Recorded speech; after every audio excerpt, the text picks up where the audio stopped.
Assalamualaikum warahmatullahi wabarakatuh. Saya perwakilan dari kelompok 1 dengan mata kuliah akuntansi biaya. Kali ini kami akan membahas materi mengenai biaya produksi dan laporan harga pokok produksi. Sebelumnya kami akan memperkenalkan diri terlebih dahulu. Assalamualaikum warahmatullahi wabarakatuh. Perkenalkan, nama saya Ruha Maulia, BP 20010019. Assalamualaikum warahmatullahi wabarakatuh. Perkenalkan, nama saya Nufira Febriani, nomor BP 20010022. Perkenalkan, nama saya Siti Fatimah, BP 18010026. Assalamualaikum warahmatullahi wabarakatuh. Perkenalkan, nama saya Valen Febrianti Maharani dengan nomor BP 200100111. Assalamualaikum warahmatullahi wabarakatuh. Baiklah, saya akan membacakan biaya produksi. 1.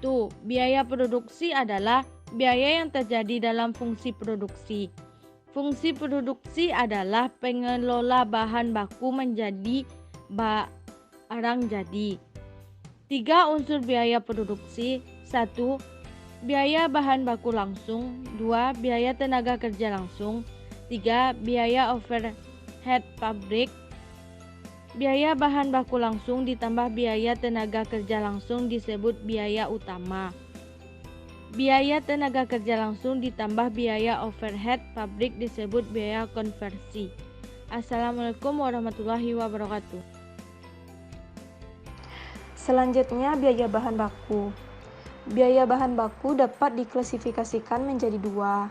Yang pertama, biaya bahan baku langsung. Biaya bahan baku langsung adalah biaya untuk bahan baku langsung dipakai. Yang kedua, biaya bahan baku tidak langsung. Biaya bahan baku tidak langsung adalah bahan baku yang tidak dapat secara mudah dan akurat ditelusuri ke produk. Perhitungan harga pokok bahan baku langsung. Semua biaya yang berkaitan dengan perolehan bahan baku langsung harus menjadi komponen harga pokok bahan baku. Permasalahan utama dalam perhitungan harga pokok bahan baku langsung adalah pembebanan biaya tidak langsung ke bahan baku langsung karena perlu dicari dasar alokasi atau cost driver yang tepat.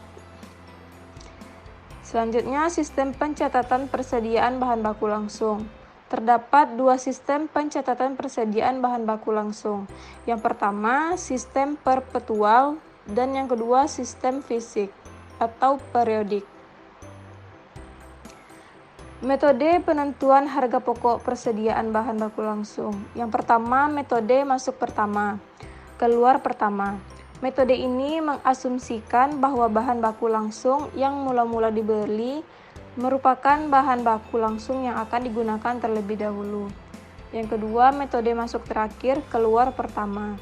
Metode ini mengasumsikan bahwa bahan baku langsung yang terakhir dibeli merupakan bahan baku yang digunakan terlebih dahulu.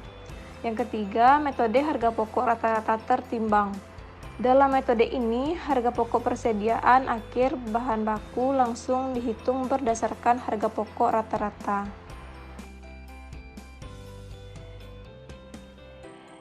Baiklah, saya akan menjelaskan biaya tenaga kerja langsung dengan biaya overhead pabrik. Tenaga kerja langsung adalah tenaga kerja yang terdiri langsung dalam pembuatan barang jadi dan pembayaran upahnya berdasarkan unit yang dihasilkan dan berdasarkan jam kerja. Sedangkan biaya tenaga kerja langsung adalah upah yang dibayarkan kepada tenaga kerja langsung. Biaya overhead pabrik adalah semua biaya produksi selain biaya bahan baku langsung dan biaya tenaga kerja langsung. Terdapat dua dasar dalam pembebanan biaya overhead pabrik. Yang pertama, dasar unit atau volume mengasumsikan bahwa biaya overhead pabrik memiliki hubungan langsung dengan unit yang dihasilkan. Yang kedua, dasar non-unit atau aktivitas. Dasar non-unit disebut juga dengan non-unit driver digunakan karena tidak semua biaya overhead pabrik berubah akibat perubahan unit yang dihasilkan.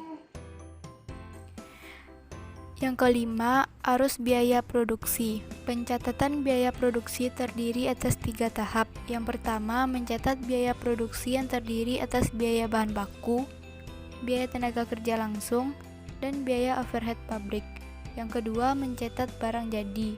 Yang ketiga, mencatat penjualan produk dan mencatat harga pokok penjualan. Yang keenam, laporan harga pokok produksi dan hubungannya dengan laporan laba rugi. Jika perusahaan menggunakan sistem perpetual, untuk mencatat persediaan, perusahaan tidak perlu menyusun laporan harga pokok produksi. Karena pada saat barang selesai diproduksi, harga pokoknya langsung dihitung dengan mendebit persediaan barang jadi dan mengkredit persediaan barang dalam proses. Laporan laba rugi dengan menggunakan sistem perpetual juga lebih sederhana dibandingkan laporan laba rugi dengan sistem fisik, karena harga pokok penjualannya sudah dapat diperoleh langsung dari harga pokok penjualan.